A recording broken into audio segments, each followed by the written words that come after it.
दोस्तों नमस्कार, मेरा नाम प्रशांत है और आप देखना शुरू कर चुके हैं भारत एक सोच। साथियों, जैसे जैसे महाराष्ट्र और झारखंड और उत्तर प्रदेश में विधानसभा के चुनाव नजदीक आ रहे हैं, वैसे वैसे लगातार सियासी दलों का अपनी अपने गठबंधन दलों पर दबाव बनाने का काम शुरू हो गया है।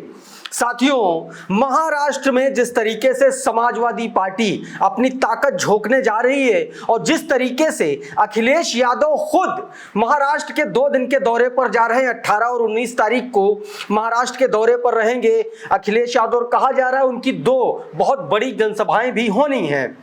उसी को ध्यान में रखते हुए अब झारखंड में भी समाजवादी पार्टी ने अपने पैर फैलाने का ऐलान कर दिया है। साथियों, झारखंड में समाजवादी पार्टी ने सीधे तौर पर इंडिया गठबंधन के दलों से अपनी डिमांड रख दी है।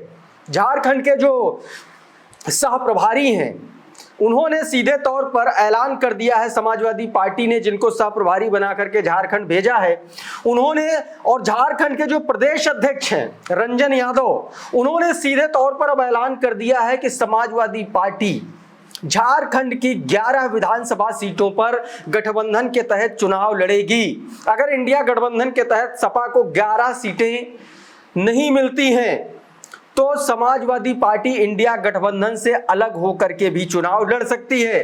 साथियों, आपको बता दूं कि झारखंड में 2 फेज में चुनाव है, 13 नवंबर और 20 नवंबर को, और इन 2 फेज के चुनाव में समाजवादी पार्टी की कुछ जिलों में मजबूत स्थिति मानी जाती है। इनमें चतरा और पलामू 2 ऐसे जिले हैं जहां पर सीधे तौर पर समाजवादी पार्टी ने इन दोनों जिलों की सभी सीटों पर अपना दावा ठोक दिया है।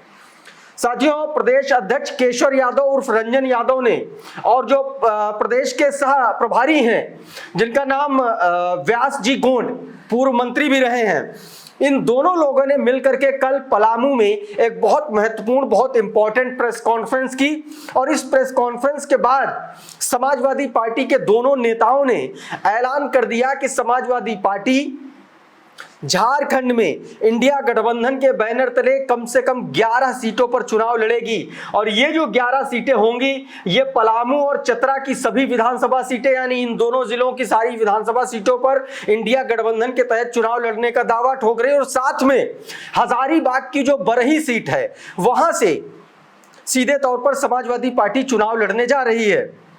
अब साथियों, इसके बाद सीधे तौर पर इंडिया गठबंधन के लिए भी अखिलेश यादव को मैनेज करने की चुनौती खड़ी हो जाएगी, क्योंकि अखिलेश यादव ने जिस तरीके से हरियाणा में बड़प्पन दिखाया और उन्होंने कांग्रेस के कहने पर वो पीछे हट गए और कांग्रेस का पूरा सपोर्ट कर दिया, उसके बावजूद हरियाणा में कांग्रेस सरकार नहीं बना पाई।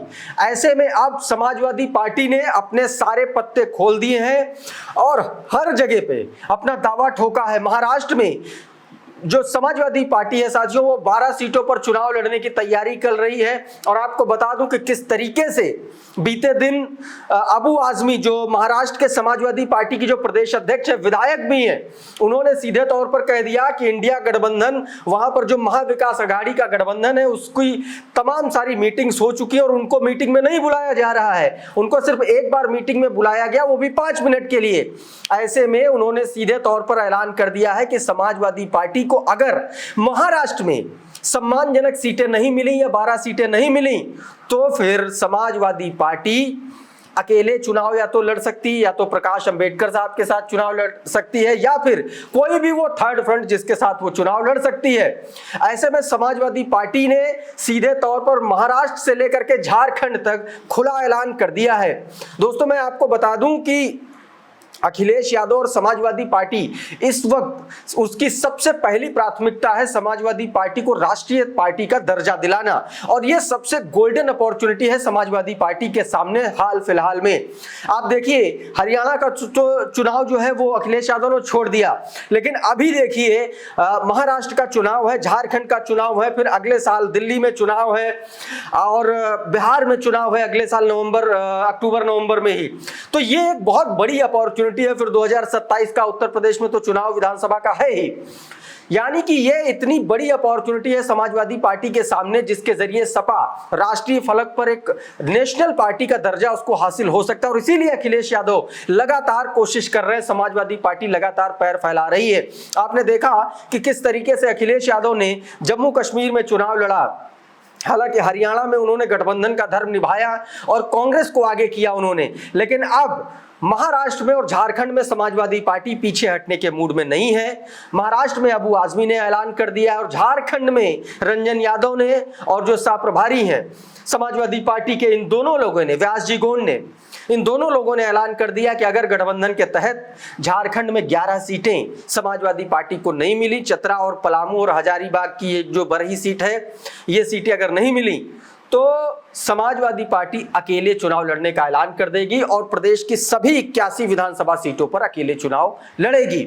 महाराष्ट्र में तो अबू आजमी ने एक कदम और आगे कह दिया कि अगर सम्मानजनक सीटें सपा को नहीं मिली और समाजवादी पार्टी अकेले चुनाव लड़ी, ऐसी कंडीशन में अगर कोई भी महाविकास अघाड़ी का वोट कटता है तो उसके लिए सिर्फ और सिर्फ एमवीए जिम्मेदार होगा।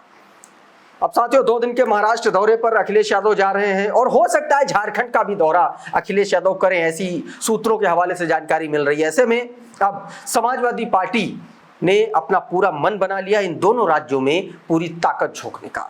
देखना होगा समाजवादी पार्टी की इस मांग पर इंडिया गठबंधन कितना विचार करता है, और अगर नहीं विचार करता तो समाजवादी पार्टी आने वाले वक्त में किस तरीके से अपनी प्लानिंग को अंजाम देगी।